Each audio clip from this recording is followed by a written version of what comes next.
What's going on, everybody? It's TJ Daly from Mishinga Track Club, and this is the second to last video you're going to see from me as we close out this year's MTC and SCC 5150. As most of you know by now, this last Saturday, November 14th, 2020, something amazing happened. 21 athletes set out to go beyond and accomplish something they'd never accomplished before. And it was an overwhelming success with a ton of emotion and a ton of celebration. So, without further ado, let's jump right in. MTC Denver kicked things off at 4 a.m. Mountain Standard Time, led by original MTC member Anthony Bruns and MTC member Chad Braun. They were joined by local ultra runners Michael Kirshen, Tyler Keyworth, and Pat Cole. Cole joined the group for 20 miles, Braun joined the group for 50K or 31 miles, and Tyler Keyworth joined for 40 but was forced to stop due to injury. That left Bruns and Kirshen to battle 40-mile-an-hour headwinds over the last 10 miles of their journey to complete the MTC and SCC 5150. When questioned afterwards, Bruns said that they were all extremely inspired by Debbie Daly's grit and tenacity, and they were happy to exceed and exude this effort in her honor. Next was the Shift Lab Cycle Club, who you see departing Westfield, Indiana right here at 6:45 a.m. The group was originally slated to have 12 riders, but due to the ridiculous weather conditions for cycling, they were forced to reduce that to only 3, Eric Schlesselman, Joel Rietveld, and Dana Stutzman.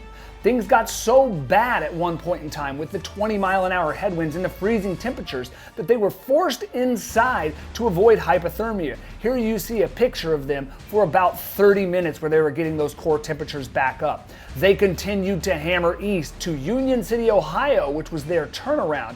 I'm just going to pause for a second and let you hear what it's like to ride in these type of conditions.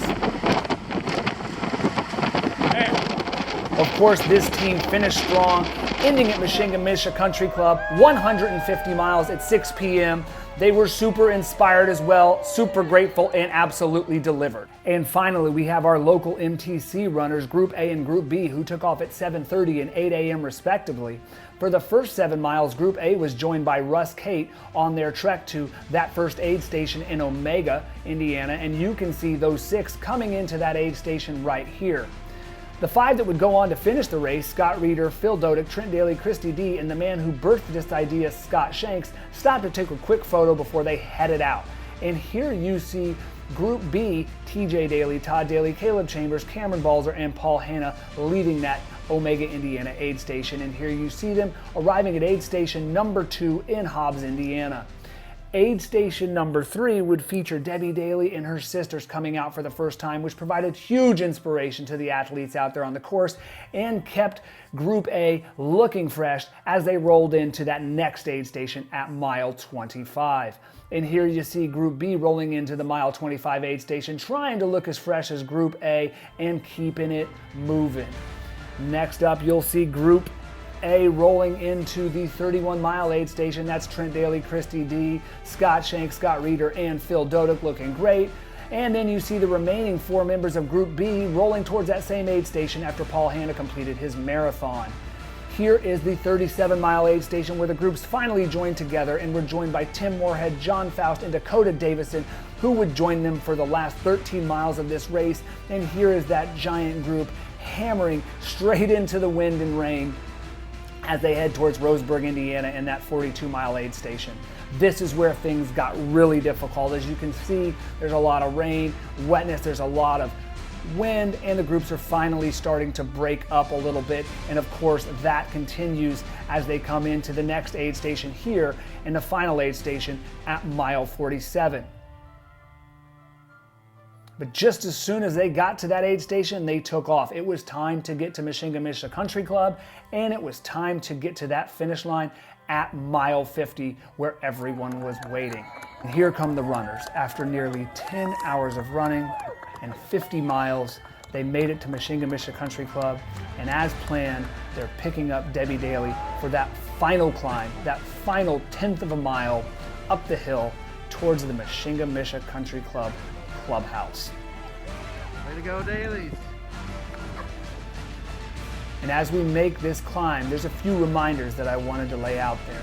First of all, remember, this fight is not over. It's not even close. And we're going to keep that donation link open until the end of the month. And we're going to do this event as many times as it takes until we raise enough money to find a cure for this disease. We would also like to take time to thank everyone that you see climbing there with her, the people that came out in this terrible weather, and especially those who weathered the aid stations all day long and planned things so that we had what we needed during our journeys. We'd also like to thank our philanthropic partners, the MSA Coalition, for directing our funds where they need to go. We'd like to thank Thrivent, who provided t-shirts for all the aid station staff and who provided the majority of the food that we would consume throughout our journeys today. We'd like to thank Trifectum, who has got a site up. Just visit meshtc.com for their store featuring all of the gear from this particular event. And lastly, we'd love to thank the Recovery Room, which is where we will be spending the majority of our time this week getting our bodies back in order, located in Westfield and Carmel, Indiana. And again, thank you to everyone for your love and support during this adventure. As always, my name is TJ Daly, and we will talk again soon.